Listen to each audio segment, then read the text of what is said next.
Hello friends कल हम बात कर रहे थे गवर्नमेंट यानी कि सरकार के अंग कितने हैं और मैंने आपको बताया था कि सरकार के 3 अंग हैं, विधायिका, कार्यपालिका और न्यायपालिका। और उसके बाद हमने देखा था कि विधायिका क्या है और वहां पर हमने अपना जो टॉपिक है वो समाप्त किया था। तो आज हम वहीं से प्रारंभ करेंगे जहां हमने कल समाप्त किया था, लेकिन पहले हम कुछ प्रश्न देखेंगे कि किस तरीका के अभी तक जितना मैंने 2 लेक्चर पीछे हो चुके हैं उसी से कुछ एमसीक्यूज मेरे पास हैं। मैं आपको उसे दिखा रहा हूं, आप उसका आंसर करेंगे या तो इस वीडियो के लास्ट में या कल की जो चौथा लेक्चर आएगा उसके शुरू में ही इनके आंसर्स मैं आपको डिस्कशन करूंगा। तो आप एक बार ये देख लीजिए ताकि आपकी जो नॉलेज है वो भी साथ ही साथ टेस्ट होती रहे कि आप किस तरीका से समझ करके चल रहे हैं या नहीं। ठीक है, मैं आपको दिखाता हूं। Which of the following factors that are limits to the sovereignty of the Indian Parliament? तो इनमें से ऐसे कौन से फैक्टर्स हैं जो जो पार्लियामेंट है उसकी जो सॉवरेनिटी है उसको लिमिट करते हैं। The factor that limit the sovereignty of the parliament. मैं अभी इसे वैसे आपको पढ़ाने भी वाला हूं, सॉवरेनिटी को भी मैं आपको पढ़ाऊंगा कि सॉवरेनिटी है क्या, वास्तव में इसका मीन क्या है, लेकिन अभी आप इसे इतना ही समझे। तो ये इसमें से 4 तत्व आपको दिए गए हैं, 4 पॉइंट ये दिए हैं कि इनमें से ऐसे कौन से हैं कि जो भारतीय जो संसद है उसकी सॉवरेनिटी को लिमिट करते हैं। ठीक है, नेक्स्ट देखेंगे। आप ये नीचे आंसर्स दिए हैं, ए में है 1, 2 और 4, बी में है 2 और 3, सी में है 1 और 3 और डी में है सभी 1, 2, 3, 4। तो आप देखेंगे और बताएंगे मुझे। ठीक है, अब क्या करना है, जैसे कि पहला प्रश्न ये मैंने आपको बताया है, आप इसका जैसे ये पहला प्रश्न है, इसके आंसर्स आप मुझे कमेंट बॉक्स में, जैसे कि आपको क्या करना है, प्रश्न ए और उसका जो भी विकल्प सही हो आप उसके सामने लिख देना। ठीक है, जैसे कि ए का अगर आपको लगता है डी ठीक है, बी ठीक है, सी ठीक है, तो क्या लिखना है आपको, इस तरीका से लिखना है ए 1 जैसे प्रश्न 1 और ब्रैकेट में लिख देना ए, ऐसे समझ कर। तो मैं इसे समझूंगा कि प्रश्न ए का ए विकल्प सही है। क्लियर? हाँ, तो इस तरीका से आप नेक्स्ट सेकंड प्रश्न क्या है, सेकंड प्रश्न है which of the following are factors, ये सेम प्रश्न रिपीट है। दूसरा प्रश्न हम इसे मानेंगे, the doctrine of the sovereignty of the parliament is associated with the, doctrine of the sovereignty है ये कौन से संसद से यानी किस पार्लियामेंट की देन है, ये पूछ रहा है प्रश्न में। तो आप इसमें भी वही करेंगे। नेक्स्ट प्रश्न देखते हैं, which of the following statement are correct. पहला दे रखा है कि the whip is the mentioned neither in the constitution of the India nor in the rule of the house, यानी कि ना तो लोकसभा के ना ही राज्यसभा के जो रूल बुक होती है ना तो उनमें ये मेंशन्ड है, पहला कह रहा है। ठीक है, और ना ही संविधान में है। दूसरा क्या, विप का कॉन्सेप्ट, विप आप जानते हैं, मैं ऐसे पढ़ाऊंगा मैं सारा, लेकिन इतना नॉलेज आपको होगा। आपको एमसीक्यू प्रश्न है तो इसमें ज्यादा ये ध्यान देना भी नहीं है कि जी आपको कुछ लिखना है। अगर आपको इनमें से जो भी विकल्प दिखे हैं, इनमें से जो भी आपको लगता है वो आपको कमेंट बॉक्स में लिखना है। If a particular member disobey the whip then he can be disqualified by the speaker. तो कह रहा है कि अगर कोई भी मेंबर ऑफ द पार्लियामेंट अगर विप की अवहेलना करता है तो क्या जो उस पार्टिकुलर जो भी सदन है यानी लोकसभा हो या राज्यसभा हो उसके जो स्पीकर हैं वो उसको डिस्क्वालीफाई कर सकते हैं। दूसरा ये है, अब आपको इनमें से बताना है कौन सा सही है, क्या एक सही है, क्या 2 सही है, क्या दोनों सही है, या इनमें से कोई सही नहीं है। नेक्स्ट देखते हैं, ये फोर्थ प्रश्न है, which of the following are the functions of the constitution. Constitution के ये 3 दिए गए हैं, कौन से इनमें से सही फंक्शन है, कॉन्स्टिट्यूशन के फंक्शन क्या है। पहला, it's provide a set of the basic rule that are allow for the minimal coordination amongst the members of the society. ठीक है, यानी कि यह एक basic set of the rules provide करता है समाज के सभी लोगों के बीच एक सामंजस्य लाने के लिए। दूसरा है, it's the specifies who has the power of make decision in a society, या फिर ये एक स्पेसिफाई करता है यानी निश्चित कर देता है कि समाज के लिए या समाज में निर्णय कौन लेगा। और तीसरा है, it decided to how the government will be constituted, या यह निश्चित करता है कि सरकार बनेगी कैसे। अब मैं आपको बता चुका हूं, ये प्रश्न आप आसानी से कर सकते हैं। तो पहला सही, पहले में दिया गया कि 1 और 2 सही हैं, दूसरे में दिया गया 1 और 3 सही है, तीसरे में है 2 और 3 सही है, या फिर डी में दिया गया कि तीनों ही सही है। आगे देखना, और भी आप यहाँ पे देखें, देखना यहाँ पे ये 6th प्रश्न है, in the context of the polity in which of the following would you accept as a most appropriate, क्या कह रहा है, मोस्ट अप्रोप्रिएट, करेक्ट नहीं, समझ रहे ना, मोस्ट अप्रोप्रिएट यानी कि जो सबसे ज्यादा सही है, definition of the democracy. Democracy में अभी आगे पढ़ाऊंगा लेक्चर्स में, लेकिन वो कह रहा है कि कौन सा है जो कि डेमोक्रेसी को डिफाइन करता है बहुत ज्यादा सटीकता से। पहला है people can exercise their supreme power directly, दूसरा the executive is the responsible to the government for all its policies and actions, तीसरा है right to form a union trinity, और फोर्थ पॉइंट है possession of the supreme power by the people. इनमें से कौन सा आपको सही लगता है, आपको नीचे आंसर करना है। करना किस तरीका से मैंने आपको बताया, जैसे ये 6 प्रश्न है, 6 का जो भी है तो 6 के ब्रैकेट में लिख करके मैं आप समझ जाऊंगा कि हाँ ये बच्चे ने बताया, ठीक है। 7th, which of the following is the ingredients of the preamble mentioned in the Indian Constitution? Indian constitution की जो प्रियम्बल है, प्रस्तावना है, उसमें क्या है यहाँ पे जो लिखा है ये शामिल है, सो ये वो या क्या है वो, ठीक है। Preamble mention in the Indian constitution क्या मेंशन करती है, क्या इंग्रेडिएंट्स उसके अंदर शामिल है। Sources of the authority of the constitution, क्या ये बात सही है। दूसरा, nature of the Indian state, यानी कि जो भारत है उसका नेचर क्या होगा, डेमोक्रेटिक होगा, या फिर आप पढ़े होंगे आपने सबने प्रस्तावना, तो ये डिफाइन करता है कि नेचर, तो इनमें से आपको बताना है कौन सा सही है। ए में कह रहा है कि केवल 1 सही है, 2 में कह रहा है केवल 2 सही है, और तीसरे में कह रहा है कि 1, 2 दोनों सही हैं, और चौथे में कह रहा है कोई सा भी सही नहीं है। तो ये आपको सही पहचानना है। नेक्स्ट में विच ऑफ द फॉलोइंग, 8 प्रश्न है ये, which of the following words has been written in the preamble of the Indian constitution. आपके ये 4 वर्ड आपको दिए गए, इनमें से पूछ रहा है कि भारत की जो संविधान है उसकी प्रस्तावना में इनमें से कौन कौन से शब्द हैं, sovereign, democratic, secular and socialist, ठीक है। ये प्रश्न, एक बार ये प्रश्न आया था कि भारत के, यहाँ पे तो लिखा गया कौन सा है, ठीक है। एक प्रश्न इसी तरीका से आया था कि वो वर्ड इसी तरीका से दिए गए थे, 2018-19 में है कि ऐसा कौन सा है जो भारत की मूल जो प्रस्तावना थी उसके मूल में थे। बाद में आपको पता है 42nd अमेंडमेंट 1976 में ला करके 2 शब्द और जोड़े गए थे, ठीक है। उन्हें वो नहीं पूछ रहा था, बल्कि वो पूछ रहा था कि मूल संविधान की जो प्रस्तावना है उसमें इनमें से कौन से थे, ठीक है। तो आप ऐसे देख सकते हैं, इनमें से भी आपको करेक्ट आंसर पूछ रहा है, तो उसी तरीका से पहला विकल्प में आप कह रहे हैं कि 1, 2 और 4, दूसरे में कह रहा है 2, 3 और 4, ठीक है। बी में कह रहा है 2, 3, 4, सी में कह रहा है 1 और 3, और डी में बोल रहा है सभी, यानी कि 1, 2, 3 और 4, ठीक है। आपको इनका आंसर करना है। ये कौन सा प्रश्न था, 8th।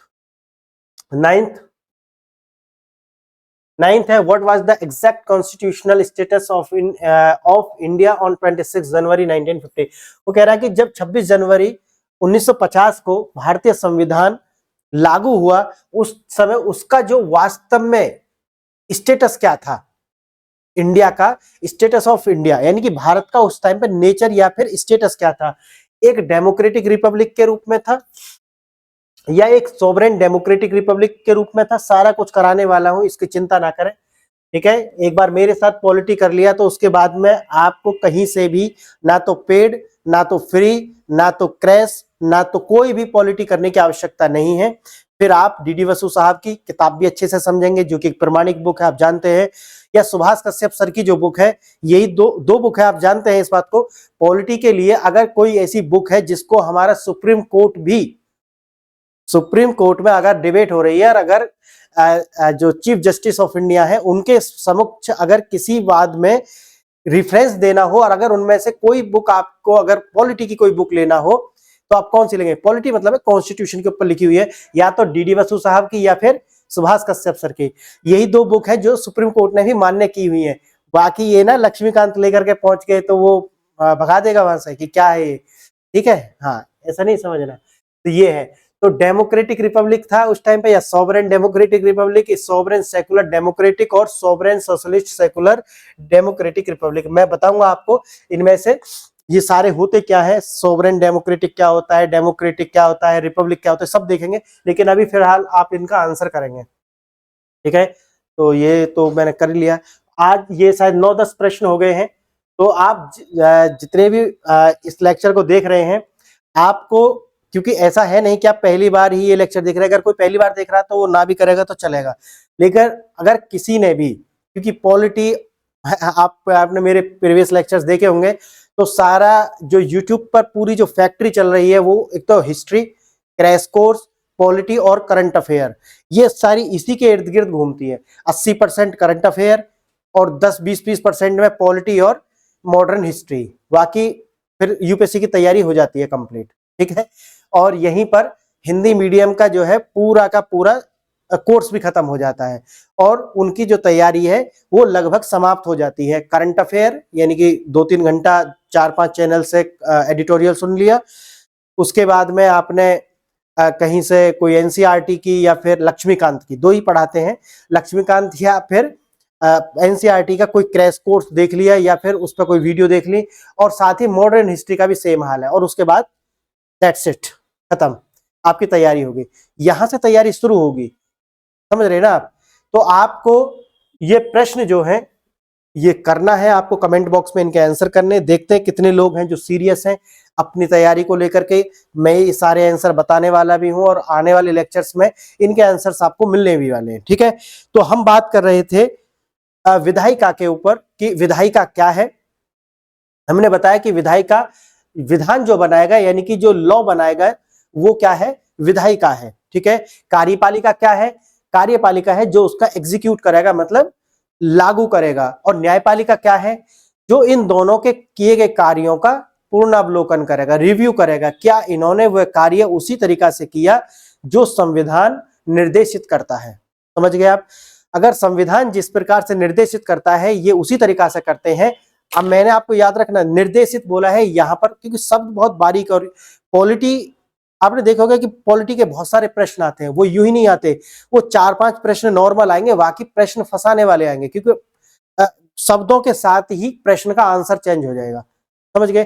तो इसलिए शब्द जो है पॉलिटी जैसे विषय में शब्द मायने रखते हैं, ठीक है। अगर आप मॉडर्न मेडिवल हिस्ट्री या फिर एंशिएंट हिस्ट्री की बात करें, वहां पर प्रश्न आपको जो line to line between the lines पढ़ने की आवश्यकता नहीं है, वहां आपको प्रश्न को बिटवीन द लाइंस पढ़ने की आवश्यकता नहीं है, बल्कि आप सरसरी नजर से प्रश्न पढ़ जाएंगे, आंसर से आप पहुंच करके गलती नहीं होगी। लेकिन पॉलिटी के साथ आप गलती कर सकते हैं, क्योंकि वो लैंग्वेज जो बनाएगा ना प्रश्न की, वहीं पर वो आंसर डिसाइड करेगा कि बच्चा इसका आंसर देगा या नहीं देगा, ठीक है। हाँ, तो हमने देखा विधायिका, और विधायिका आप जानते हैं हमारी जो पार्लियामेंट है, पार्लियामेंट के अंदर क्या होते हैं, पक्ष होता है, विपक्ष होता है। मैं आपको यहाँ पे समझा ही देता हूं इसे। ये हमारा लेक्चर है, यहाँ पे देखेंगे आप। तो जैसे कि ये हमारा क्या है, पार्लियामेंट है, ठीक। पार्लियामेंट के अंदर क्या है, या तो एक सत्तारूढ़ पार्टी है और दूसरे में क्या आता है, विपक्ष आता है। विपक्ष में आप, विपक्ष का मतलब है कि उसमें बहुत सारी और पार्टीज हैं, वो आपस में विपक्ष में। लेकिन अभी आप इंडिया अलाइज जो बना है उसकी बात मैं नहीं कर रहा हूं, मैं मतलब अपोजिशन की बात मैं कर रहा हूं। तो वहां पर अलग अलग जो दल है, राजनीतिक दल है, वो सारे के सारे हम अपोजिशन में गिन लेते हैं। और जो सत्ता में है उसमें भी कुछ, जैसे कि एनडीए है, ठीक है, उसमें भी छोटे छोटे दल है, हम उनको सत्ता में गिन लेते हैं। लेकिन मैंने आपको जब कल बताया था, एक होता है मंत्रिमंडल यानी कि कैबिनेट, और वो कैबिनेट में 10 से 15% लोग होते हैं टोटल, जितना भी सरकार के लोग होते हैं, याद रखना। एक तो होता है, ये यहाँ पे कंफ्यूजन होता है लोगों के, ये आप इसे देखें एक बार। जैसे ये हमारा पार्लियामेंट है और आपको पता है यहाँ पर 550 जो स्ट्रेंथ है इसका, 550। अब इसमें से क्या होगा कि यहाँ पर जो लोग चुन करके आएंगे वो 2 तरीका से बटे हुए होंगे, यानी कि जो सबसे ज्यादा जिसके सबसे ज्यादा सांसद होंगे वो लोग फिर आपस में एक व्यक्ति को क्या करेंगे, प्रधानमंत्री चुनेंगे। समझा आप इसे।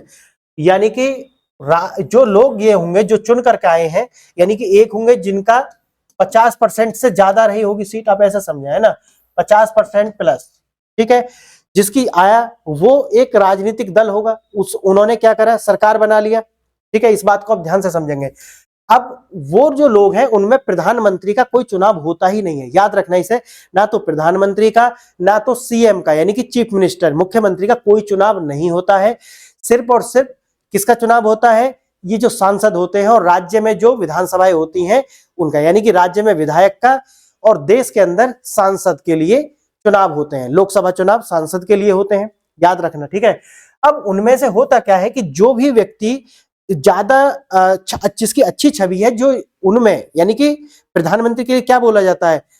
प्रधानमंत्री के लिए बोला जाता है जो समकक्षों में थोड़ा आगे है, यानी कि जो समकक्षों में आगे है, बस ऐसा व्यक्ति जिसके साथ सबकी कंसेंसस बन जाती है कि भाई ये व्यक्ति सही रहेगा इस पद के लिए, प्रधानमंत्री के लिए। सब लोग अपने बहुमत से, अपनी एक ध्वनि से ही उसको मान लेते कि ये हमारा लीडर होगा, ये हमें आगे लेकर के चलेगा, ठीक है। जैसे ही वो इसकी घोषणा करेंगे, यानी कि वो मानेंगे, राष्ट्रपति उनको क्या करेंगे?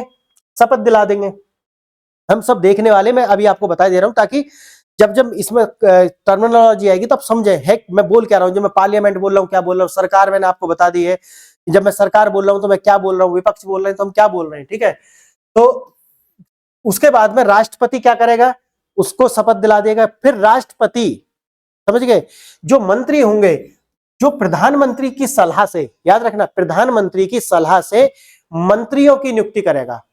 बाकी बात समझ में। और बाकी तो सारे के सारे जो लोग हैं वो क्या लेते हैं? शपथ लेते ही हैं, ये तो आपको पता है, ठीक है। तो जो मंत्री हैं, मैंने आपको बताया, उससे बनता है मंत्रिमंडल, और उसमें 10 से 15% लोग, 10 से 15% लोग जो होते हैं वो क्या बन जाते हैं? मंत्री बन जाते हैं। और फिर बाद में आप जानते हैं कि कुछ समय के बाद में फेरबदल होती रहती है, वो प्रधानमंत्री स्वयं से करते हैं, ठीक है। अब आप ये देखेंगे तो जो ये 10-15% लोग हैं ये मंत्रिमंडल होते हैं। हमारे यहां पर मैं आगे भी आपको बताऊंगा, एक कॉमन कंसेंसस होती है। क्या होती है? यानी कि कॉमन कंसेंसस ये होती है कि जितने भी लोग किसमें हैं, जो भी लोग किसमें हैं, मंत्रिमंडल में है, यानी कि 10 से 15% लोग। अब 10% या 15% लोग मंत्रिमंडल में, तो बच्चे 90% लोग कहां पर हैं? संसद के अंदर है। लेकिन है वो क्या? पार्टी में है। लेकिन अगर इन्होंने कोई भी कानून क्या करते हैं? ये दिन प्रतिदिन के जो कार्य होते हैं, ये मंत्रिमंडल, जो कैबिनेट होती है, वही उस कार्य को देखती है। आप ऐसा समझें, ठीक है।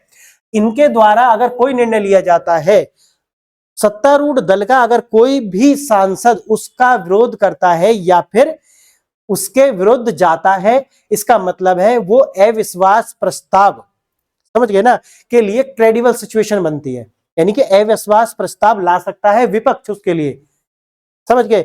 जैसा कि आप जानते हैं कि अगर प्रधानमंत्री अपने पद से इस्तीफा दे देते हैं तो सरकार क्या हो जाती है? गिर जाती है, जानते हैं ना ये, क्योंकि वही उसके पीछे है। तो इसी तरीका से कहते हैं कि ये कॉमन कंसेंसस है कि हर व्यक्ति की जो हाँ है, यानी कि 10% के साथ ही उनकी अपनी कंसेंसस जुड़ी हुई है, समझ गए। पूछें या ना पूछें, जैसे कि आप जानते हैं कि जब लोकसभा चुनाव होते हैं और राज्य में विधानसभा चुनाव होते हैं तो आप अपने प्रतिनिधि को चुनते हैं। आप अपने, लोकतंत्र का मतलब यही है ना कि आप अपने प्रतिनिधि को चुन लेते हैं।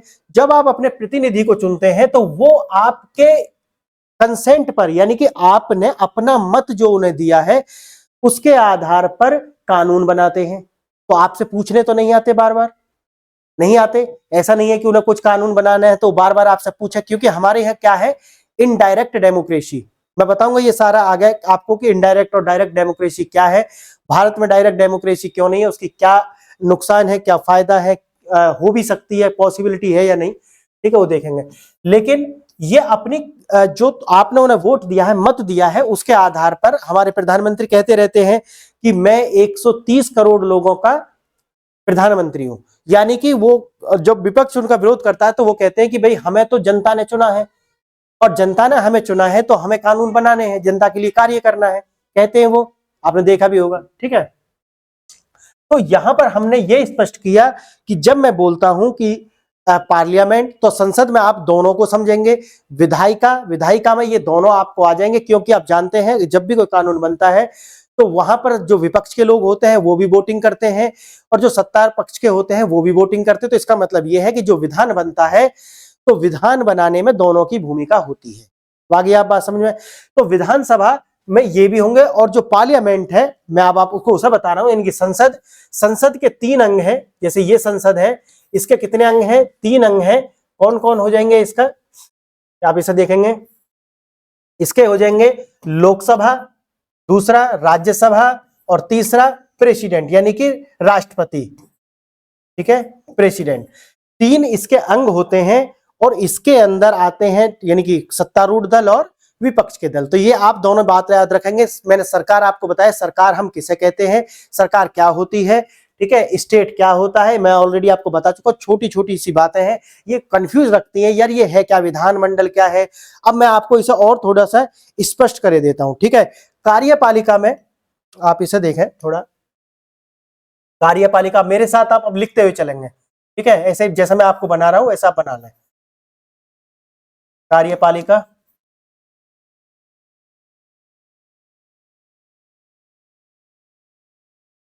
ठीक है, तो कार्यपालिका में आप जानते हैं, आप इस तरीका से बना करके देखें, ऐसे बना लेना,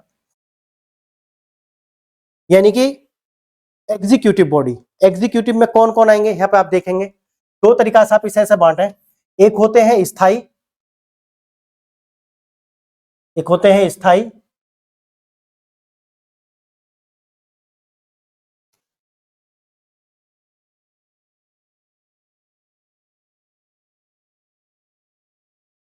दूसरे होते हैं अस्थायी।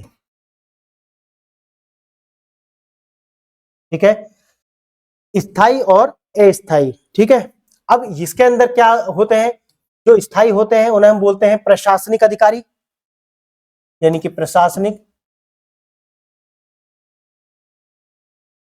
और ये जो अस्थायी होते हैं ये राजनीतिक होते हैं। ठीक है, ये राजनीतिक होते हैं। अब जो अस्थायी हैं उनके अंडर कार्य कौन करते हैं, ये जो जो स्थायी होते हैं, स्थायी में कौन आ जाएंगे, आप ऐसे समझे जैसे आईएएस अधिकारी होते हैं, आईएएस अधिकारी जो होते हैं वो आ जाएंगे किसमें, स्थायी। तो मैंने आपको बताया, अगर हम पढ़ रहे हैं कार्यपालिका, कार्यपालिका में आपको पहले देखेंगे, आपको ये 2 तरीका की है। पहले है स्थायी जो कि प्रशासनिक बॉडी है, दूसरी है क्या, अस्थायी जो कि राजनीतिक बॉडी है। स्थायी के अंदर आईएएस अधिकारी आ जाते हैं और अस्थायी के अंदर आपको कौन कौन आएंगे यहाँ पे देखेंगे आप, एक तो प्राइम मिनिस्टर आ जाएंगे, ठीक है, एक दूसरे प्रेसिडेंट आ जाएंगे, चलो इसे पीएम लिख लेंगे, इसे प्रेसिडेंट आ जाएंगे, ये वाइस प्रेसिडेंट आ जाएंगे, ठीक है, और मंत्रिमंडल आ जाएंगे, इसमें अटॉर्नी जनरल इसमें लिख लेंगे। ठीक है, उसके बाद में आप इसमें यहाँ पे राज्य के लिए भी, चलो अब मैं ही बता देता हूं आपको, राज्य के लिए भी आप क्या देखेंगे, राज्य में भी इसी तरीका से हो जाएगा, स्थायी, चलिए इसमें भी क्या हो जाएगा, स्थायी,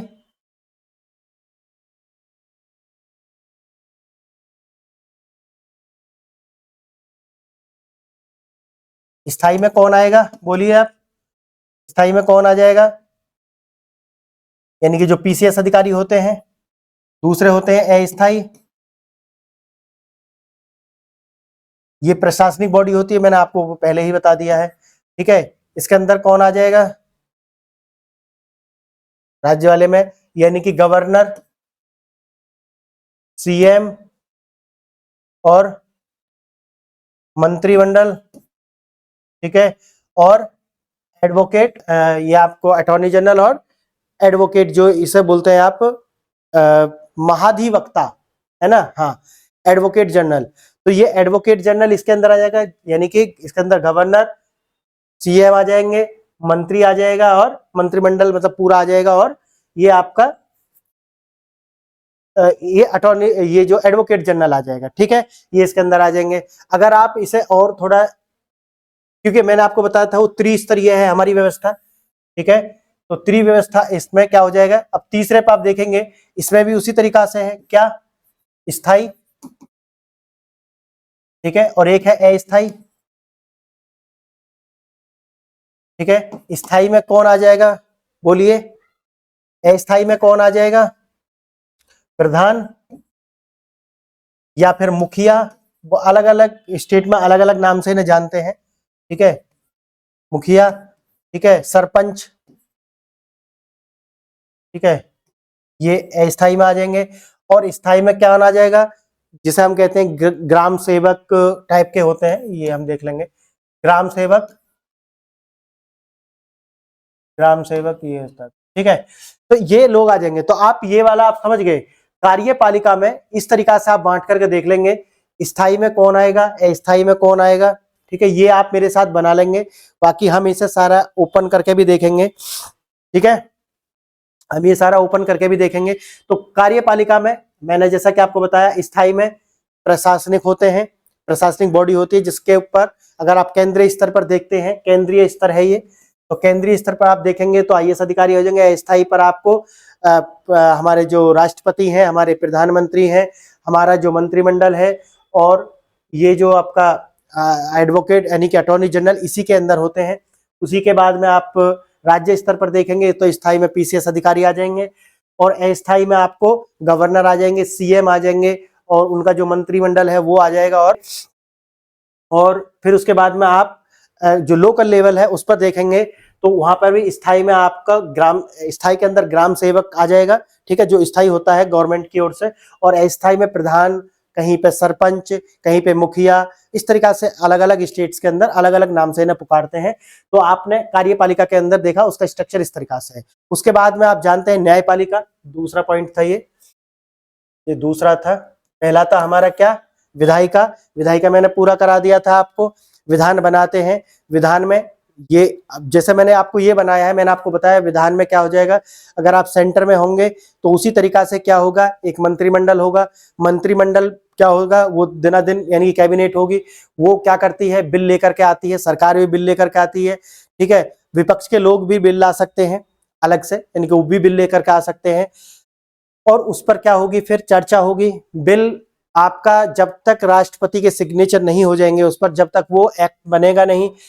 कुछ ऐसे होते हैं जो राज्यसभा में आते हैं, कुछ ऐसे हो जो लोकसभा में आते हैं, लोकसभा में ही आ सकते हैं, ठीक है। उन पर चर्चा होती है, वोटिंग होती है, वोटिंग में भाग सभी लेते हैं, चाहे वो पक्ष के हों या वो विपक्ष के हों, और उसके बाद में वो राष्ट्रपति के पास जाता है और फिर वो एक कानून बन जाता है। तो उसका भी इसी तरीका से स्टेट के अंदर होता है, बस थोड़ा सा अंतर होता है, क्योंकि कुछ ऐसे बिल होते हैं जो राज्यपाल राष्ट्रपति के लिए रख लेते हैं, ठीक है, और वो राष्ट्रपति को भेजते हैं। इस तरीका से एक सिस्टम है, लेकिन थोड़ा थोड़ा अंतर है, वो हम आगे देखेंगे क्या क्या अंतर है। आप इसमें आगे देखेंगे। जो दूसरा पॉइंट है वो है न्यायपालिका,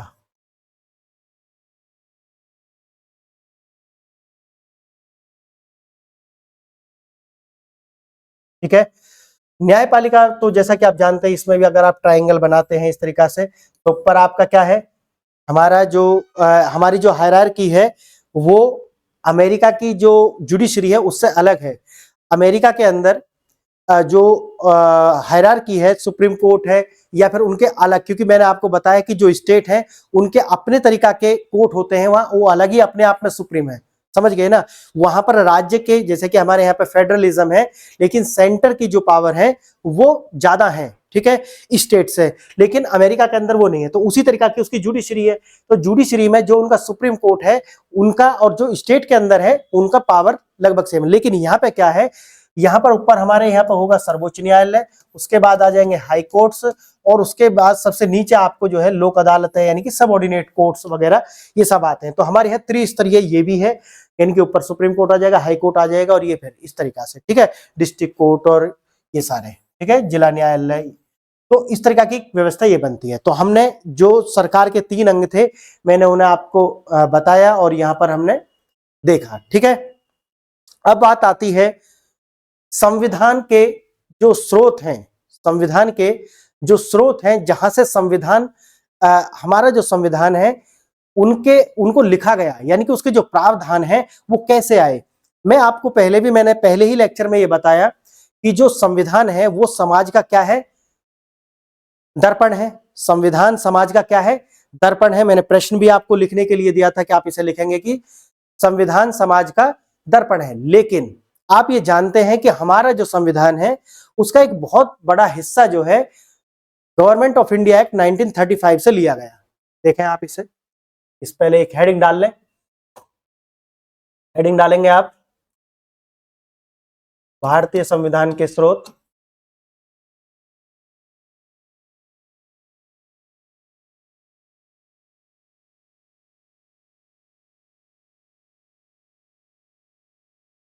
ठीक है।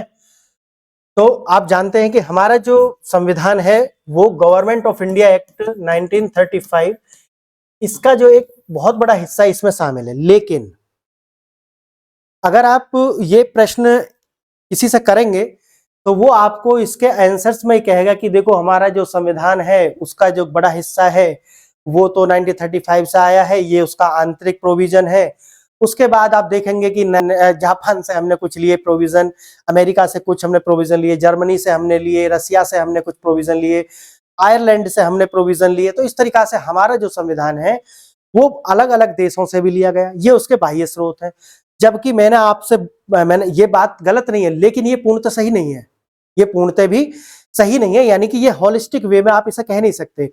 अगर आपको इसका जो सही उत्तर चाहिए तो मैंने आपको पहले ही जो लेक्चर है उसमें मैंने आपको बताया कि संविधान जो है उस सोसाइटी का दर्पण है। तो भारत का जो संविधान है तो भारत की सोसाइटी को रिप्रेजेंट करता है या उसका दर्पण दिखता है या नहीं। जैसे मैं आपको इसमें बताता हूं। पहला, संविधान सभा के संवाद।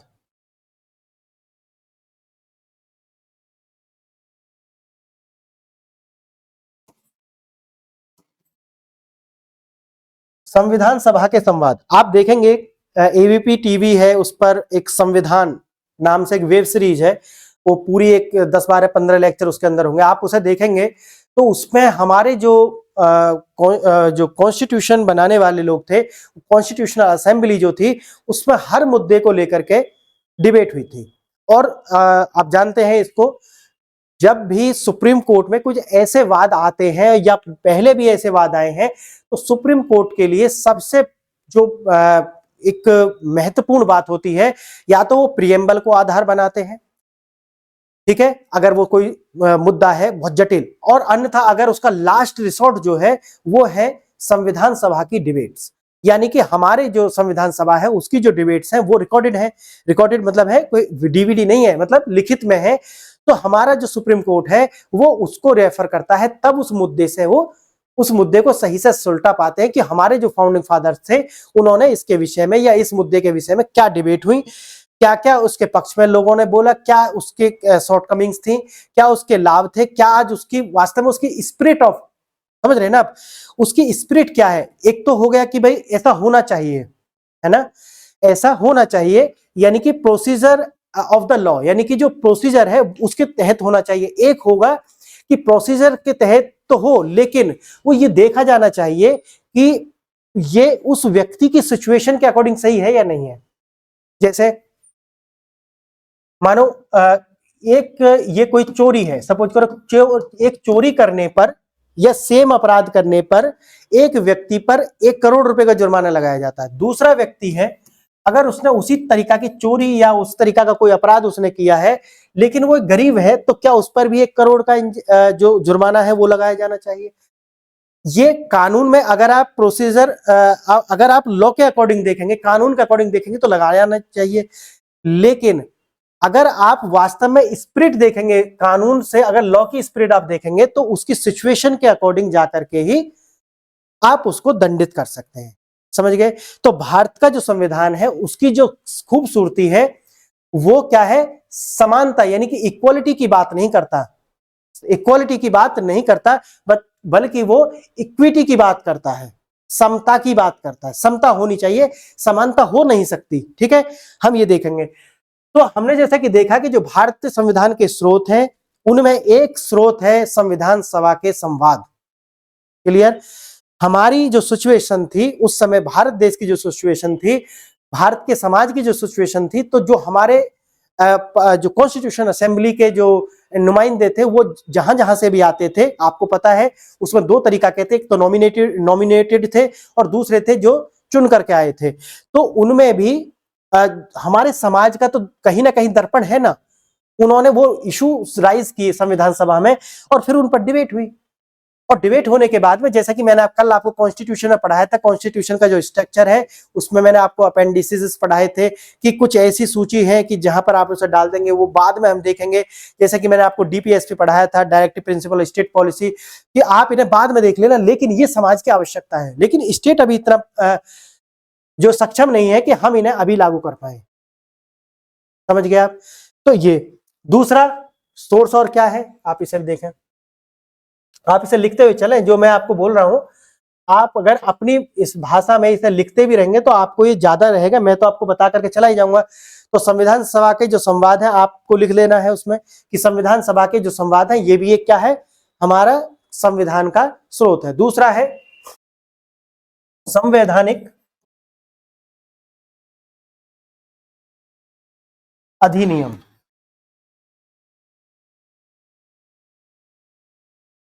संवैधानिक अधिनियम यानी कि आप जानते हैं जो संविधान है उसमें बार बार क्या होते हैं, संविधान में कॉन्स्टिट्यूशनल एक्ट होते हैं, यानी कि बहुत सारे कानून हम बनाते रहते हैं। सरकार आप देखेंगे कि जैसे कि एक होता मानसून सेशन होता है, शीतकालीन सत्र होता है, होते हैं ना ये, उसमें सरकार बैठती है, बहुत सारे कानून बनाती है, कुछ कानूनों को निरस्त कर देती है, बनाती है।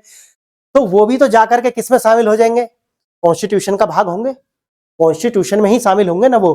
तो कॉन्स्टिट्यूशन के वो भी भाग हैं संवैधानिक अधिनियम। अब कोई भी कानून अगर सरकार बना रही है, जैसे डेटा प्रोटेक्शन बिल लेकर के आएगी, वो एक्ट बन जाएगा, एक्ट बन के वो भी संविधान का भाग बन जाएगा। समझ रहे हैं ना आप इसे। तो संवैधानिक अधिनियम। तीसरा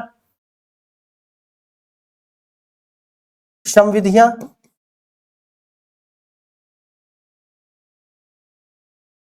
अध्यादेश, नियम विनियम,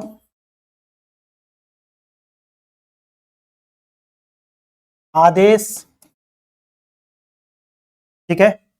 संविधियां यानी कि जो इंस्टीट्यूट्स होते हैं, संविधि बनाई जाती है, विधि जो होती है वो बनाई जाती है, राष्ट्रपति ऑर्डिनेंस लेकर के आते हैं वो भी हो, रूल्स रेगुलेशंस बनाए जाते हैं सरकार के द्वारा, समय समय पर बनाए जाते हैं, कुछ ऑर्डर पास किए जाते हैं सरकार के द्वारा, तो वो भी हमारे संविधान का ही भाग है। तो ये भी सोर्स ऑफ कॉन्स्टिट्यूशन है, याद रखना इसे। ठीक है, आगे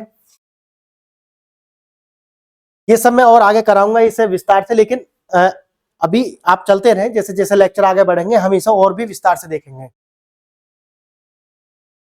संवैधानिक संशोधन,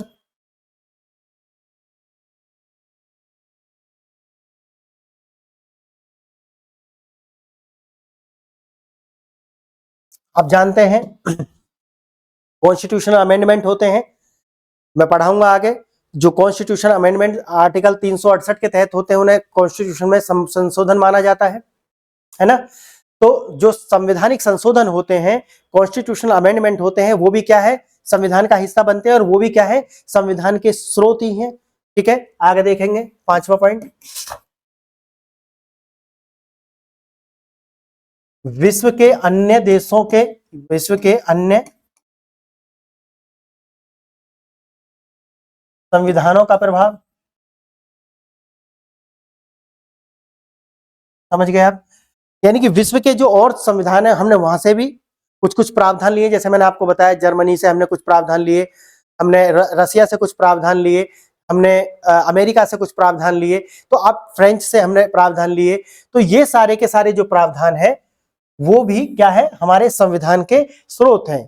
ठीक है, अगर प्रश्न आता है, ये शायद पीसीएस में ये प्रश्न आया है एक बार कि हमारे जो संविधान के स्रोत क्या हैं, और लोग इसे थोड़ा सा कह करके निपट जाते हैं, और बाद में एक तो ये 1935 वाला इसका एक थोड़ा सा रेफरेंस देते हैं, और बाद में लिखने लगते हैं कि भाई हमने रसिया से कौन कौन से ऐसे जो संविधान के जो स्रोत हैं रसिया से कौन कौन से हैं, जर्मनी से कौन कौन से हैं, ठीक है, आयरलैंड से कौन कौन से हैं, जापान से कौन कौन से हैं, तो ये सब लिखने लग जाते हैं। जबकि आपको ये भी लिखना है, अगर आप ये लिखते हैं तो आप मान के चलिए अगर 10 या 12 नंबर का प्रश्न है तो आपको 6 से 7 8 नंबर भी मिलने की संभावना है, क्योंकि आपका जो प्रश्न है वो दूसरों से ज्यादा ब्रॉड सेंस लिए हुए है। समझ गए आप। उसके बाद आप देखेंगे एक और पॉइंट यहाँ पे देखेंगे, न्याय निर्णय, न्यायिक निर्णय।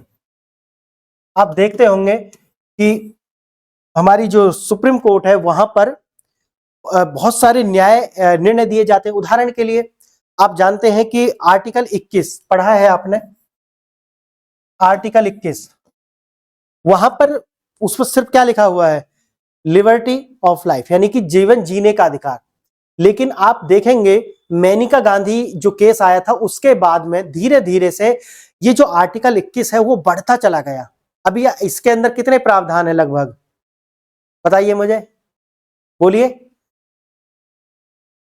अभी इसके अंदर 35 यानी कि 35 प्रावधान है। बहुत एकदम कहते हैं ना, बहुत बड़ा ये आर्टिकल है। इसमें जीने का अधिकार के साथ साथ पानी का अधिकार, हवा का अधिकार, नींद का अधिकार, अगर आपको कोई सोने नहीं देता वो भी आप कोर्ट में जा सकते हैं। और क्योंकि ये फंडामेंटल राइट के अंदर है, और फंडामेंटल राइट वाद योग्य है, और वाद योग्य होने पर मतलब सुप्रीम कोर्ट जाने का अधिकार है। एकमात्र ये फंडामेंटल राइट्स ऐसे हैं जिनके उल्लंघन पर आप सीधे सुप्रीम कोर्ट जा सकते हैं। बाकी अगर आपका कोई और उल्लंघन हुआ है तो एक जो जुडिशरी की एक हायरार्की बनी हुई है, आप उसी के थ्रू जाएं।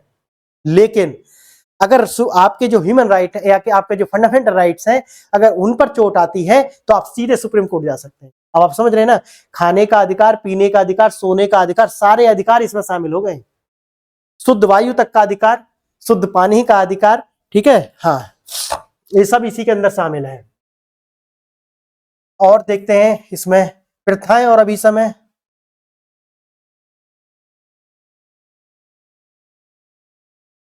प्रथाएं और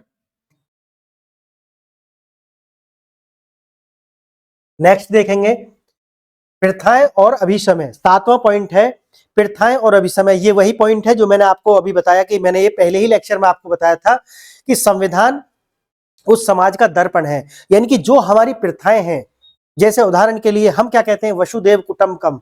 हम कहते हैं कण कण में जीव है, हर जीव की रक्षा करो। आप देखेंगे डीपीएसपी में क्या है, यही तो है। हम कहते हैं भाईचारा होना चाहिए, हमारे डीपीएसपी में वही तो है, ठीक है।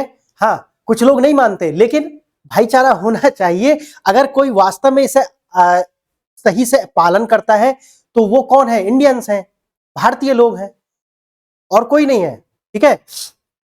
तो प्रथाएं और अभिसमय यानी कि जो हमारी जो कस्टम्स हैं और जो कन्वेंशंस हैं, यानी कि कुछ ऐसे। और देखेंगे 8वां पॉइंट ऑफ इसमें लिख लेंगे संवैधानिक टीकाएं। संवैधानिक टीकाएं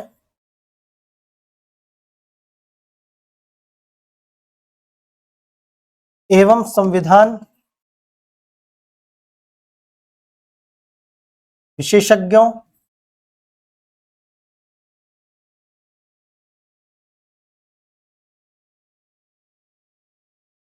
के विचार। समझ गए आप। मैंने अभी जैसा आपको बताया था कि सुप्रीम कोर्ट ने भी इस बात को मान्य किया हुआ है कि सुभाष कश्यप जी और डीडी बसु साहब की जो बुक है, जो कि भारतीय संविधान पर लिखी गई हैं, वो टीकाएं हैं। संवैधानिक टीकाएं बोल सकते हैं उन्हें, संवैधानिक टीकाएं। टीका समझते हैं ना आप, संवैधानिक टीकाएं इसका मतलब है कॉन्स्टिट्यूशनल कमेंट्रीज। टीका मतलब होती कमेंट्री। क्रिकेट कमेंट्री सुनी है आपने, हाँ। तो जो कमेंट्री होती है वो आंखों देखा हाल होता है। मतलब आप नहीं देख रहे, पहले रेडियो पे सुनते थे आप जब छोटे थे, मतलब 8 7 10 साल पहले, तो क्या सुनते थे, वो रेडियो पर आती थी, मोबाइल पर या फिर जो छोटे रेडियो होते थे उसमें सुनते थे कि अभी डाला है सचिन तेंदुलकर ने, छक्का मार दिया है। तो हम क्या है, इमेजिन करते रहते थे दिमाग पे ऐसे बॉल आई होगी। तो ये वही कमेंट्री है। तो संविधान की एक व्याख्या, आंखों देखी व्याख्या जो है वो इनकी बुक में है। अगर मैं जो आपको पढ़ा रहा हूं, अगर आप उसके बाद में, मैं हमेशा कहता हूं कि आप इनमें से कोई भी एक बुक जरूर पढ़ना, यूपीएससी करने के बाद पढ़ लेना अगर आपको समय हो जरूर। या तो डीडी बसु साहब का एक बुक जरूर पढ़ना, उनको वो बुक आता है संविधान, और सुभाष कश्यप साहब का कोई सा भी एक बुक पढ़ लेना, क्योंकि वो बहुत एंटरटेन वे में तो लिखी गई नहीं है। वो जब ही समझ में आएंगी जब आप एक बार ये सब, मैं जैसा आपको पढ़ा रहा हूं, आप ये पढ़ते हुए चलें। जब आप ये एक बार पढ़ लेंगे तो वो आपको बहुत अच्छे से समझ में आएगी फिर, ठीक है। तो जो ये बुक है सुभाष कश्यप सर की या डीडी बसु सर की, इन्हें आप कहेंगे संवैधानिक टीकाएं। और ऐसी और भी बहुत सारी टीकाएं हैं, ठीक है। तो जैसा आप देखते हैं रिकॉर्ड होते हैं, रिकॉर्ड यानी कि जो सुप्रीम कोर्ट होता है उसे हम उसका जितनी भी प्रोसीडिंग होती है वो रिकॉर्ड होती है। जैसे हमारा पार्लियामेंट है, वहां पर जो प्रोसीडिंग होती है वो भी रिकॉर्ड होती है।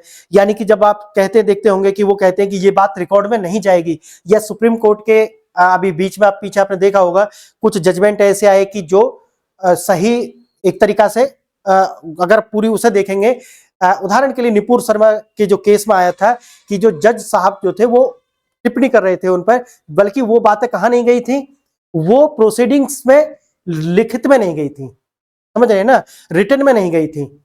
क्योंकि हमारा जो सुप्रीम कोर्ट है वहां पर पूरा जो भी प्रोसीडिंग होती है वो सब रिटन में जाता है, क्योंकि सुप्रीम कोर्ट को अपने पहले निर्णय को बदलने के लिए भी पावर है।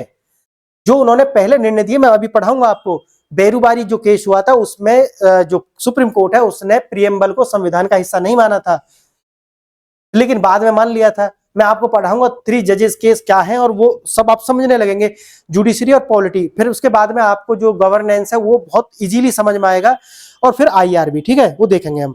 तो ये टीका टिप्पणी, अगर आपको प्रश्न पूछा जाता है कि भारतीय संविधान के, मेंस में देखो जो यूपीएससी के जो प्रश्न होते हैं वो एक बहुत ज्यादा डायमेंशंस लिए होते हैं, वो एक टॉपिक से प्रश्न नहीं पूछेंगे, वो 3-4 टॉपिक को लेकर के और उनमें से थोड़ा थोड़ा थोड़ा थोड़ा है ना, वो जो डोंगा सिस्टम आपने देखा होगा कि आप क्या कर रहे हैं, व्यक्ति जो है किसी बारात में जाएगा और थोड़ा सा अभी इसमें से चखेगा, फिर इसमें से, फिर इसमें से, मतलब वो कुछ अलग ही बना देगा उसका, मतलब क्या खाते हैं भाई, समझ से परे है, ठीक है। तो इसी तरीका से यूपीएससी का सिस्टम है, उसने थोड़ा थोड़ा उठाएगा सब में से और फिर उनको क्या करेगा, ग्राइंड करके एक प्रश्न बना देगा। अब दिक्कत यह है कि जो बच्चा है वो उसका, ऐसे प्रश्न की संख्या कम है, ऐसे प्रश्नों की संख्या बेशक कम है लेकिन अच्छी खासी है, ये आप मान के चलें। लगभग 45-50% प्रश्न आप यूपीएससी के इस तरीका से देखेंगे कि जो एक विषय को टच पूरी तरीका से टच नहीं करेगा, लेकिन छू करके आ जाएगा, उसे ऐसे छू करके आ जाएगा। अब आपको यह है कि बैलेंस ये भी देखना है कि कौन से पॉइंट पर मुझे कितना लिखना है, समझ रहे हैं ना। अब शब्द सीमा आपको निश्चित है, अगर आप, ये तो है नहीं कि कॉपी नीचे खाली पड़ी हुई है कि आप चले जाएंगे लिखते चले जाएंगे, नहीं, नीचे तो दूसरा प्रश्न आ जाएगा। मेंस की कॉपी ऐसी होती है, देखो यहाँ पे प्रश्न लिखा हुआ, लिखना शुरू करेंगे, फिर उसके 1.5 पेज के बाद में एक प्रश्न फिर आ जाएगा। तो आपके पास में एक निश्चित एरिया है, आपको सारी डायमेंशन कवर करनी है। अगर प्रश्न आता है तो ये जो मैंने अभी आपको बताया है कि संविधान के स्रोत क्या है, अगर आपको ज्यादा डायमेंशन लेकर के चलना है तो ये आपको जो मैंने लिखा है ये, प्लस इनको मैं आगे ऐसे बताऊंगा भी जब अपडेट लेक्चर लेकर के आएंगे, और आप न्यूज़पेपर पढ़ते होंगे, और कुरुक्षेत्र, और मैंने जैसे आपको पहले बताया कि तो कुरुक्षेत्र और योजना आपको पढ़ना है, ठीक है। और इनके पढ़ने के जो सबसे अच्छी मैं आपको बता रहा हूँ, एक है हमारे गुरु है विजय अग्रवाल, उनकी एक वेबसाइट है AFE IAS, AFE IAS पे उन्होंने बहुत सुंदर है, उसमें आपको योजना और कुरुक्षेत्र का मैगजीन मिलते हैं और वो सेलेक्ट करके डालते हैं, और वो ये कार्य पिछले 10 साल से कर रहे हैं कम से कम, ठीक है। बहुत छोटे छोटे थे तब से हम उनका ये सब देखते हुए आ रहे हैं, तो वो उस पर डालते हैं, आप जाकर के वहां से पढ़ें, मत खरीद के मत पढ़ना, वो सही समय पे अपडेट करते हैं, ठीक है। तो आप वहां से पढ़ लेना, मैगजीन में आपको कुरुक्षेत्र और योजना पढ़ना है, और एक मैगजीन आपको जो करंट अफेयर के लिए पढ़ना है वो विजन IAS का बेस्ट है, ठीक है, उसके आगे कोई भी नहीं टिकेगा, फ्री है, दूसरी बात ये भी फायदा है। और जो आपको GS के लिए मेरा चैनल UPSC विद प्रताप, इसको ही फॉलो करना है, इसके सामने और कोई नहीं है। अगर आप ये सारा, क्योंकि वो रिच चैनल है पूरे, आप AFE IAS पे जाएंगे करंट अफेयर के लिए वो पर्याप्त है, अगर आप सिर्फ उस वेबसाइट फॉलो कर रहे हैं, और विजन IAS का मैगजीन अपने आप में पर्याप्त है, और कुछ मत देखना वहां से, हाँ टॉपर्स कॉपी देख लेना, लेकिन करंट अफेयर के लिए जो उनकी मैगजीन आती है वो बहुत बढ़िया है, लेकिन थोड़ा हिंदी मीडियम में लेट आती है, इंग्लिश मीडियम वाली तो वो हर मंथ कर देते हैं, बाकी हिंदी मीडियम वाली वो 1 महीना बाद, 1.5 महीना बाद, कभी 2-2 महीना लगा देते हैं, ठीक है, अपडेट करने में, लेकिन अच्छा है आप उसे करें, ठीक है। तो फ्रेंड्स अब हम देखेंगे, आपने यहां देख लिया, अब ये भी आता है जो भारतीय संविधान है उसका दर्शन क्या है, संविधान का राजनीतिक दर्शन,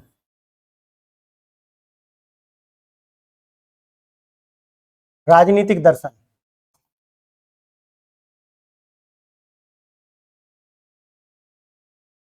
political philosophy of the Indian constitution क्या है, ठीक है।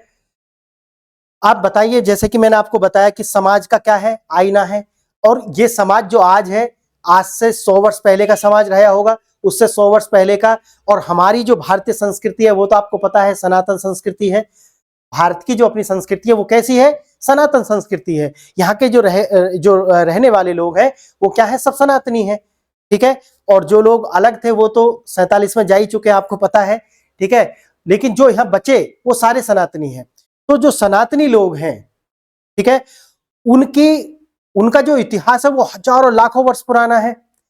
हजारों वर्ष की संस्कृति के आदर्श, लिखना आप इसे, हजारों वर्षों की संस्कृति के आदर्श, कौमा मूल्य, कौमा आकांक्षाओं और आस्थाओं को को को स्थान और विधिक नजरिए द्वारा अपनाया गया। आ गया समझ में?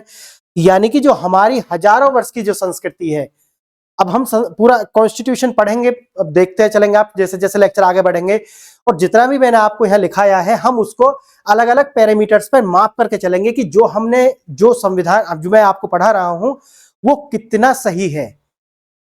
ठीक है, आप जानते होंगे हमारे पूर्व राष्ट्रपति प्रणब दा को, प्रणब दा ने एक बार जब ये जो दिल्ली में अन्ना आंदोलन हुआ था 2011-12 में, तो उस टाइम पे उन्होंने कहा था कि उस टाइम पे ये जो हमारे जो दिल्ली के सीएम हैं वो बड़े मुखर थे, और मुखर इस बात को लेकर कहते कि ये संविधान भला कर ही नहीं सकता, सब चोर हैं और बस मैं ही एक ईमानदार हूं, बाकी सब चोर हैं। और अब देखते होंगे आप इंडिया अलायंस में वो भी देश बचाने के लिए आ गए हैं, अभी देश बचाया जा रहा है। ठीक है, तो उस टाइम पर ये सब लोग कह रहे थे कि संविधान भला नहीं कर सकता और संविधान को बदलना चाहिए, यही लोग कह रहे। लेकिन उन्होंने एक बात कही थी कि कोई वृक्ष है, वृक्ष, प्रणब मुखर्जी हमारे राष्ट्रपति, उन्होंने एक बात कही थी कि वृक्ष है, अगर इसकी एक दो ऐसी डाल है जिसमें कमी है या खराब हो गई है तो इसका मतलब ये नहीं है कि पेड़ को यहां से काट दोगे, समझना आप। उसका मतलब यही है कि आप ये वाली जो डाल है इसे हटा दीजिए, आप ये डाल खराब हो गई है, ये डाल अच्छी नहीं है, इस डाल को हटा दीजिए। और ऐसी जो बहुत सारी ब्रांचेस मिलकर के तो ये पेड़ बनाती है, एक ब्रांच पेड़ नहीं होती। ये उंगली आप नहीं हो, ये भी उंगली आप नहीं हो, ये हाथ आप नहीं हो, ये पूरी बाजू आप नहीं हो, ये पूरा शरीर आप हो। तो उन्होंने कहा था कि ये जो एक ब्रांच है ना, ये ब्रांच, ये सिर्फ कॉन्स्टिट्यूशन नहीं, कुछ कमी हो सकती है, हम देखेंगे आगे कॉन्स्टिट्यूशन में भी। और बाबा साहेब की भी मैं बात बताऊंगा, बाबा साहेब ने एक बार कहा था कि संविधान बहुत अच्छा है, लेकिन ये इस बात पर डिपेंड करेगा कि ये कितना अच्छा और हो सकता है जो इसको मानने वाले और इसको लागू करने वाले। और ये बात बहुत सुंदर है, संविधान सुंदर है, दिक्कत है उसे लागू करने वालों की मानसिकता और उसको फॉलो करने वालों की जो मानसिकता है उसमें कितना डिफरेंस आ चुका है। बाबा साहब सही थे, बाबा साहब ने एकदम सही कहा। ठीक है, तो प्रणब दा ने जो कहा था मैंने आपको बताया कि पेड़ को काटने की आवश्यकता नहीं है अगर कमी है संविधान में, और उसी के लिए आप जानते हैं हमारे यहाँ 100 से ज्यादा 103 105 कुछ ऐसे संशोधन, 100 प्लस संशोधन संविधान में हो चुके हैं। और हम आगे देखेंगे भी कि जो हमारा संविधान है वो एक प्रगतिशील संविधान है, देश भी प्रगतिशील है, देश विकासशील है, माने कि उसमें भी विकासशील का मतलब क्या है, अभी कुछ कमियां हैं, है ना, उन्हें अचीव करना है, उन्हें कमी को दूर करना है, हमें आगे बढ़ते जाना है। इसी तरीका से हमारा जो संविधान है वो बहुत बढ़िया संविधान है, इतना अच्छा संविधान है कि वो जो भी कमी भी है ना उनमें बदलाव की अनुमति देता है।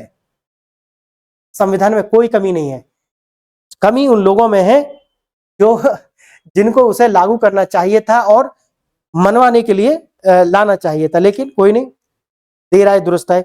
अब हम देखेंगे कि वास्तव में जो भारतीय संविधान है, जितनी हमने अभी बात की, आपने देखा मैंने संविधान की बड़ी बड़ी बात करी आपके साथ में कि संविधान ये है, संविधान बहुत अच्छा है, संविधान के आगे कोई टिक नहीं सकता, संविधान ये संविधान वो, और मैं अभी भी कह रहा हूं। लेकिन अब आप कहोगे कि सर ये बताइए कि संविधान को जांचे कैसे। भाई कोई व्यक्ति है, अगर आप कहेंगे कि भाई ये तो लड़का बहुत ही बढ़िया है, ईमानदार है और ये है वो है, फिर उसका परीक्षण होना चाहिए, उसका परीक्षण होना चाहिए ना। हाँ, तो उसी तरीका से हमारी जो संविधान है उसका भी परीक्षण होना चाहिए। तो भाई एक छोटी सी झलक आपको दिखाते हैं, फिर बाकी तो हम पढ़ते हुए चलेंगे और आप उसका निर्णय लेते चलेंगे कि संविधान में क्षमता कितनी। तो आप टॉपिक डालेंगे इसी में और मेरे साथ लिखते हुए चलेंगे, जो मैं आपको बोर्ड पर लिख रहा हूँ आप भी लिखे इसे। ठीक है, भारतीय संविधान की क्षमता,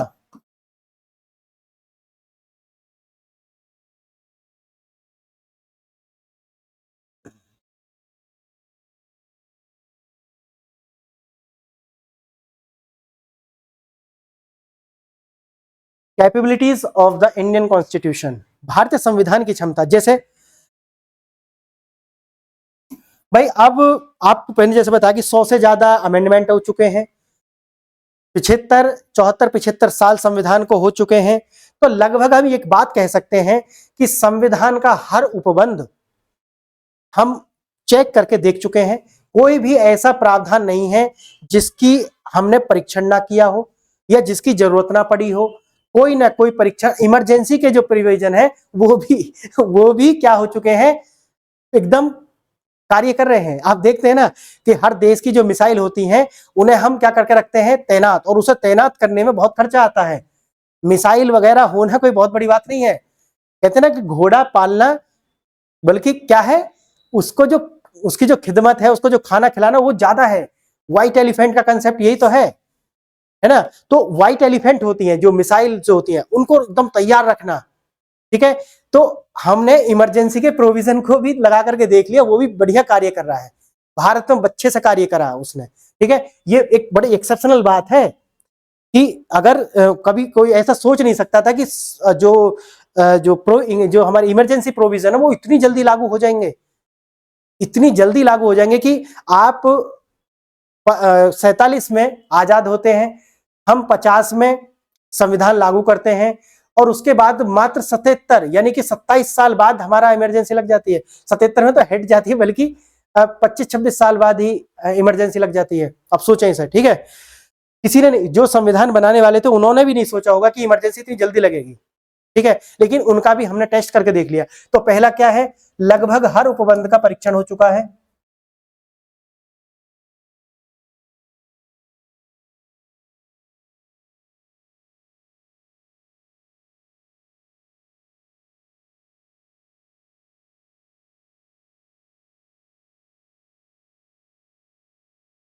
ठीक है। दूसरा, तो एक तो हर बात समझ में आ गई ना कि हमने लगभग लगभग सारे के सारे उपबंध देख चुके हैं, लेकिन कुछ कमियां हैं संविधान में।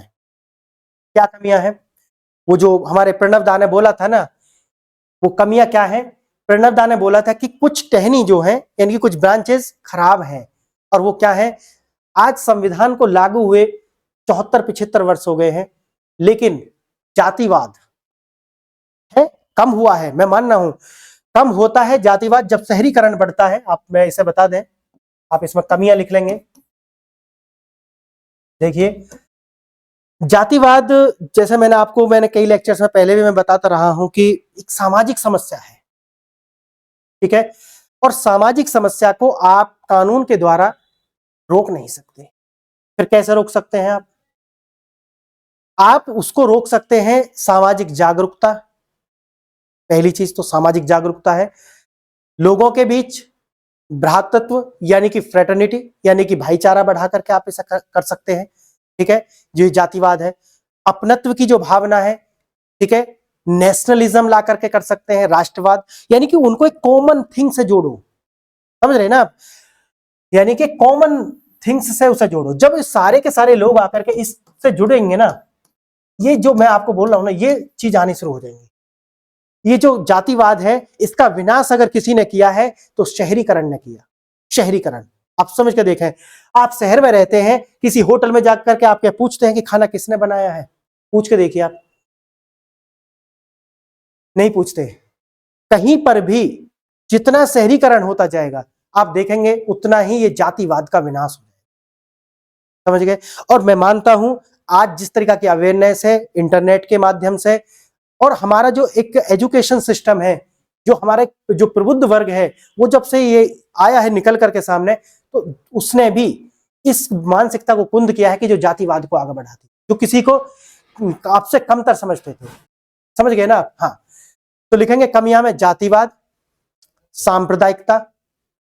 सांप्रदायिकता, ये सांप्रदायिकता जो वर्ड है, हम बहुत, ये अपने आप में बहुत बड़ी उसको लिए हुए है। ये देखेंगे, इसे आगे देखेंगे। दल बदल, इसके ऊपर कानून आया था, आपको मैंने कल भी बता रहा था उसे, है ना।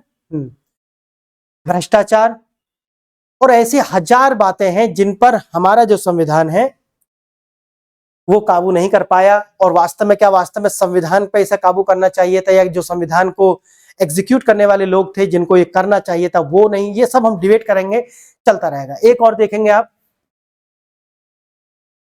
संविधान मौलिक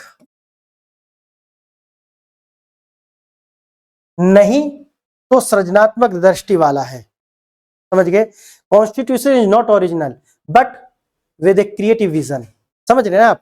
यानी कि संविधान मौलिक नहीं है। आप कहते हैं ना इस बात को कि जो भारत का संविधान है वो धीरे धीरे धीरे धीरे एक समाज से इवॉल्व होकर के नहीं आया।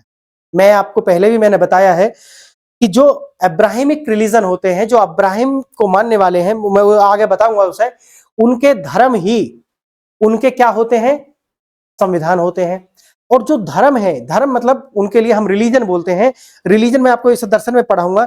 वो आते हैं, जो धर्म होता है, जो रिलीजन होता है, वो हमारे समाज की जो कस्टम्स होती हैं, जो कन्वेंशंस होती हैं, उनके साथ निकल करके आता है।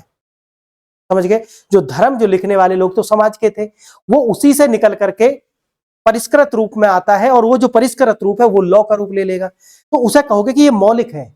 लेकिन भारत में वो वहां से नहीं आया। आप कहोगे कि हमने रसिया से लिया, आप कहोगे कि हमने जर्मनी से लिया, आप कहोगे हमने जापान से लिया, हमने 70 देशों से ले लिया। तो मौलिकता नहीं है, लेकिन सृजनात्मकता, क्रिएटिविटी है। क्रिएटिविटी है। क्रिएटिविटी क्या है? हम संविधान में संशोधन, हमने ऐसा नहीं कि पूरा का पूरा कॉपी करके रख ले, नहीं, उसको अपने समाज की जरूरत के हिसाब से मॉडरेट किया। ठीक है? हमने उसे कठोर और लचर दोनों के बीच में रख दिया कि जरूरत के हिसाब से कुछ ऐसे उपबंध किए कि जिन्हें बदलना बहुत मुश्किल हो, और कुछ ऐसे उपबंध किए जिन्हें हम आसानी से बदल सकते हैं। ये मैं आपको पढ़ाने वाला हूं। ठीक है? सारा तो संविधान हम पढ़ाया, मैंने पीछे भी आपको बताया था संविधान नम्य और अनम्य। मैंने आपको बताया कि संविधान नम्य क्या है, अनम्य क्या है। ठीक है? अब हम जो है इस लेक्चर से, मैं करना तो इसी लेक्चर में था, संविधान की जो प्रस्तावना है उसके ऊपर मुझे बताना था आपको कि संविधान की प्रस्तावना क्या है। आप जानते हैं संविधान की प्रस्तावना, प्रीएम्बल ऑफ द कॉन्स्टिट्यूशन क्या कहता है। मैं एक बार थोड़ा सा आपको बता देता हूं। प्रस्तावना जो है संविधान की, वो ऐसा है जैसे कि आप देखते हैं कि कोई किताब होती है, जैसे मैं आपको दिखाऊं, देखो, मानो ये भारतीय कला और संस्कृति की हमारी किताब है, नितिन सिंघानिया सर की, आईएएस ऑफिसर है। तो ये देखो ना, ये इस तरीका से आपको शुरू में लिखा मिलता है ना।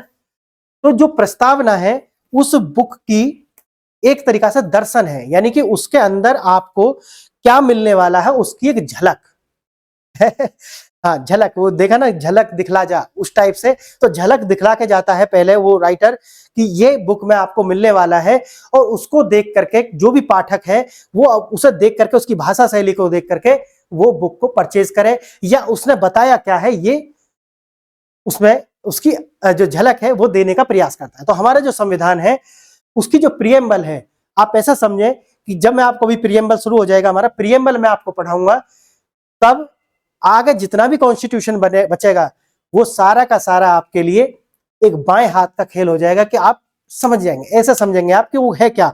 और जब आप एग्जाम में लिखेंगे तो आपकी जो विचार है, आपकी जो समझ है, मैंने हमेशा कहा समझ से आईएएस बनते हैं, किताबों से नहीं बनते किताब तो सब पे सेम है, वही चलती है सब जगह, लेकिन समझ का विषय है। जिसके पास ज्यादा समझ है, जिसका पता है कि शब्दों के बीच में क्या डिफरेंस होता है, कौन सा शब्द कहां प्रयोग करना है, उसकी कॉपी अलग होती है, एग्जामिनर उसे नंबर ज्यादा देता है, वही लोग आगे बढ़ते हैं। कहोगे आपके हम तो बहुत अच्छा अच्छा लिख करके आए, आपको पता नहीं है डिफरेंसेस क्या है शब्दों के बीच में। ठीक है? चलो देखेंगे वो तो हम समय के साथ साथ। तो इसे हम उद्देशिका कहते हैं। ठीक है? और उसमें उद्देशिका में लिखा हुआ क्या है?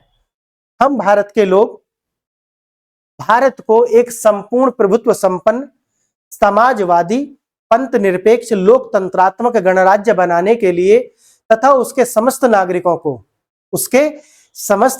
को सामाजिक, आर्थिक, राजनीतिक न्याय, विचार, अभिव्यक्ति, विश्वास, धर्म और उपासना की स्वतंत्रता, प्रतिष्ठा और अवसर की समता प्राप्त कराने के लिए तथा उन सब में व्यक्ति की गरिमा और राष्ट्र की एकता अखंडता सुनिश्चित करने वाली बंधुता बढ़ाने के लिए दृढ़ संकल्पित होकर अपनी संविधान सभा में आज तारीख 26 नवंबर 1949 को एदत द्वारा इस संविधान को अंगीकृत करते हैं।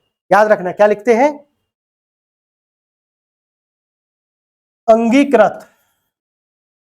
ये सब ध्यान रखना, अंगीकृत यानी कि जैसे ये मेरा अंग है, एक उंगली है मेरी, ये मेरी बाजू है, ऐसे हम अपने अंग जोड़ लेते हैं, अंगीकृत करते हैं, ठीक है, और अधिनियमित करते हैं, आत्मर्पित करते हैं, आत्मर्पित करते हैं, अंगीकृत करते हैं और अधिनियमित करते हैं। याद रखना इस शब्द को, ठीक है।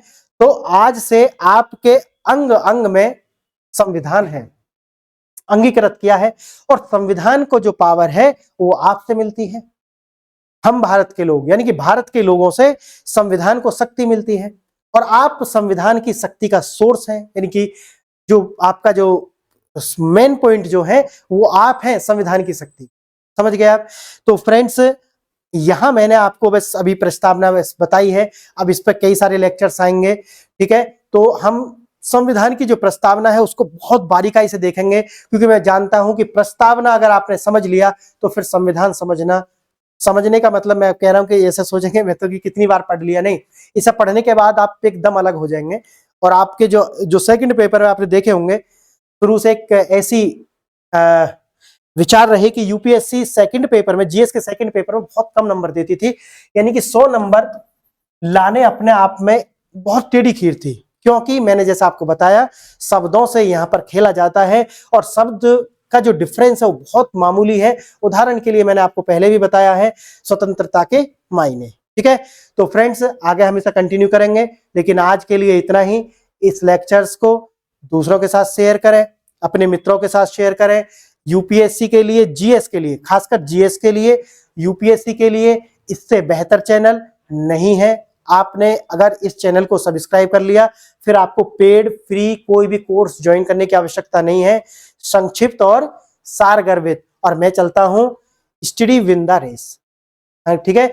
हम बहुत बड़े मैराथन नहीं लाएंगे, जितना लाएंगे ना पेपर में आएगा, जितना लाएंगे आपके दिल में, आपके दिमाग में समाएगा, ठीक है। तो ये है, इसे सब्सक्राइब करें और उनके साथ शेयर करें। जो प्रश्न मैंने दिए हैं उनके कमेंट बॉक्स में आंसर करें, ठीक है। फ्रेंड्स, आज के लिए इतना ही। मेरी बातों को इतने ध्यान से सुना इसके लिए बहुत बहुत धन्यवाद। नमस्कार।